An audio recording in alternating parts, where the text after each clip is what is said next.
नमस्कार। भारतीय राजनीति के इस बेहद दिलचस्प एक्सप्लेनर में आपका स्वागत है। आज हम देश के सबसे डायनामिक राज्यों में से एक हरियाणा के राजनीतिक इतिहास और उसके लगातार बदलते चुनावी समीकरणों को डिकोड करने वाले हैं। ये एक ऐसा राज्य है जिसने हमारी राजनीति को सिर्फ दिग्गज नेता ही नहीं दिए, बल्कि कई ऐसे मुहावरे भी दिए हैं जो आज तक इस्तेमाल होते हैं। तो चलिए, बिना किसी देरी के इस राजनीतिक सफर की शुरुआत करते हैं। आज के हमारे एजेंडे को हमने 5 प्रमुख हिस्सों में बांटा है। हम शुरुआत करेंगे राज्य के राजनीतिक उदय से, फिर बात करेंगे आया राम गया राम के मशहूर दौर की, इसके बाद हरियाणा की प्रसिद्ध लाल तिकड़ी, राज्य में राष्ट्रपति शासन और अंत में आज के आधुनिक राजनीतिक परिदृश्य को समझेंगे। तो आइए बिल्कुल शुरुआत से शुरू करते हैं। भाग 1, हरियाणा का राजनीतिक उदय। 1 नवंबर 1966 यही वो ऐतिहासिक दिन था जब हरियाणा को अविभाजित पंजाब से अलग कर एक स्वतंत्र राज्य का दर्जा मिला। भारतीय राष्ट्रीय कांग्रेस के भगवत दयाल शर्मा इसके पहले मुख्यमंत्री बने। शुरुआत में देखा जाए तो राजनीतिक दायरा थोड़ा सीमित था। विधानसभा में केवल 54 सीटें थीं, लेकिन जैसे जैसे राज्य आगे बढ़ा, राजनीति भी तेजी से फैली और 1977 आते आते ये सीटें बढ़कर 90 हो गई। ये इस बात का साफ संकेत था कि राज्य का राजनीतिक कद कितनी तेजी से बढ़ रहा था। अब आते हैं भाग 2 पर और देखते हैं कि कैसे शुरुआती वर्षों ने भारतीय राजनीति के सबसे कुख्यात और रंगीन दौर को जन्म दिया, आया राम गया राम। शुरुआती सालों की राजनीति सच में कमाल की और बेहद अस्थिर थी। 1967 में एक वाकया हुआ जिसने सबको हैरान कर दिया। गयालाल नाम के एक निर्दलीय विधायक ने महज कुछ ही घंटों के भीतर 1 या 2 नहीं बल्कि 3 बार अपनी पार्टी बदल ली। सोचिए, सुबह कोई और पार्टी, दोपहर में कोई और शाम को वापस पुरानी पार्टी। इस एक घटना ने उस वक्त की अवसरवादी राजनीति की जो तस्वीर पेश की, वो आज भी चर्चा का विषय है। और सबसे दिलचस्प बात क्या है पता है? इस एक दिन की घटना ने एक ऐसा मुहावरा गढ़ दिया जो आज भी पूरे देश में धड़ल्ले से इस्तेमाल होता है। आज भी जब कोई नेता बार बार पार्टी बदलता है तो आम जनता से लेकर बड़े बड़े राजनीतिक विश्लेषक तक उसे फौरन आया राम गया राम का टैग दे देते हैं। मतलब हरियाणा की राजनीति का ये किस्सा हमेशा के लिए राष्ट्रीय डिक्शनरी का हिस्सा बन गया। चलिए अब रुख करते हैं भाग 3 का, हरियाणा की प्रसिद्ध लाल तिकड़ी। एक ऐसा दौर जहां पूरी राजनीति सिर्फ 3 कद्दावर नेताओं के इर्द गिर्द घूमती थी। दशकों तक अगर आप राज्य की सियासत को देखें तो पाएंगे कि इन 3 दिग्गजों का ही दबदबा रहा। बंसीलाल, जिन्हें अक्सर आधुनिक हरियाणा का निर्माता कहा जाता है, और मास्टर रणनीतिकार भजन लाल, इन दोनों ने ही करीब 12-12 सालों तक सूबे पर राज किया। वहीं ताऊ देवीलाल, जो आगे चलकर देश के उप प्रधानमंत्री तक बने, उन्होंने भी लगभग 4 वर्षों तक मुख्यमंत्री की कुर्सी संभाली।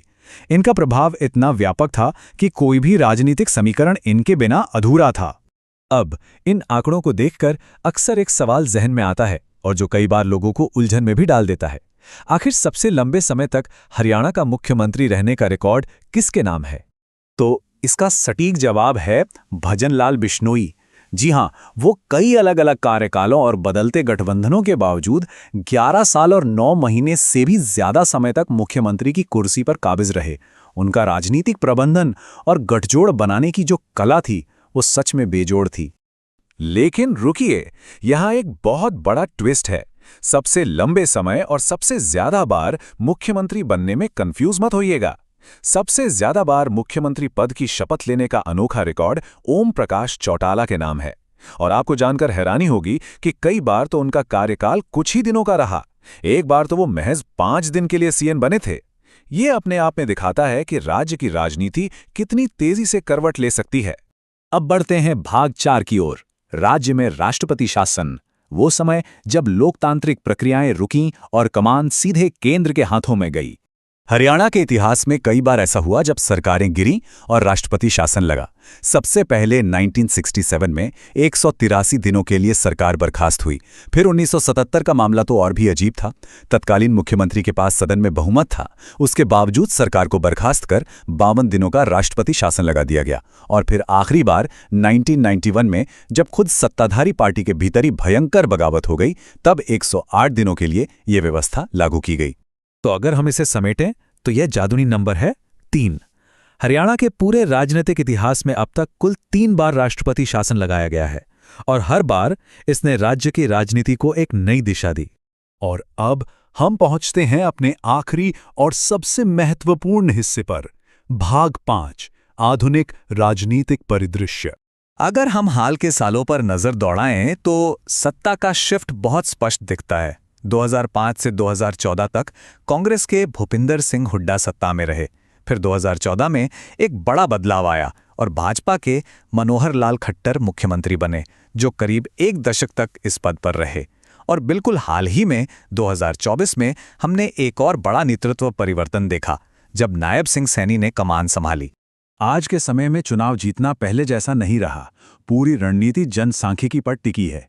एक तरफ आपके पास गुरुग्राम और फरीदाबाद जैसे चमचमाते शहरी इलाके हैं जो पूरी तरह से कॉरपोरेट और इंडस्ट्री पर फोकस करते हैं, वहीं दूसरी तरफ रेवाड़ी और जींद जैसे ग्रामीण बेल्ट हैं जो पूरी तरह किसानी पर निर्भर हैं और जहां जाट समुदाय का खासा प्रभाव है। यही ग्रामीण और शहरी विभाजन तय करता है कि पार्टियां अपने चुनावी वादे कैसे बुनती हैं। और अगर हम आज के जमीनी हालात का एकदम निष्पक्ष आकलन करें तो पाएंगे कि हर राजनीतिक दल कुछ बहुत ही गंभीर और जटिल मुद्दों से जूझ रहा है। इनमें किसानों की मांगें, सेना की अग्निवीर योजना को लेकर चिंताएं, बेरोजगारी और हाल ही में हुए पहलवानों के प्रदर्शन जैसे बड़े मुद्दे शामिल हैं। इसके साथ ही ओबीसी वोटर्स को साधना और जाट दलित समीकरणों को बैलेंस करना हर पार्टी के लिए एक बड़ी चुनौती बना हुआ है। तो इस पूरी चर्चा को समेटते हुए हमें खुद से एक सवाल पूछना चाहिए। हमने देखा कि कैसे 1966 के इस छोटे से